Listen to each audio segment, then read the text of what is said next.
I'm Sandy from Home Show Garden Pros, and this is Isaac from Spring Gardens Nursery. There is a geyser. Yikes. How am I gonna fix this? Well, first we need to turn it off. Okay, so I'm gonna head to the control and turn it off. Yep. Okay, we had a geyser. We had a missing nozzle. So we're gonna go ahead and replace the filter nozzle.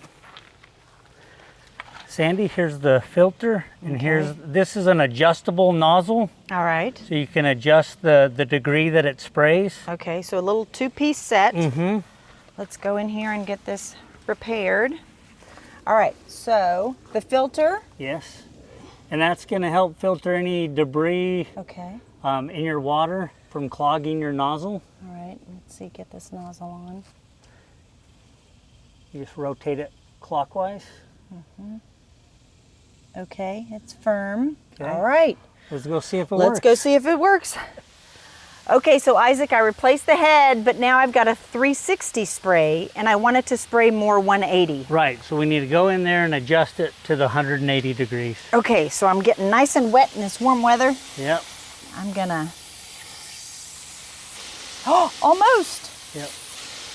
And there you go. Yep. I've got it 180. Right. Great. Thanks, Isaac. No problem. This is a project you can fix on your own. This has been Home Show Garden Pros with Isaac from Spring Gardens Nursery.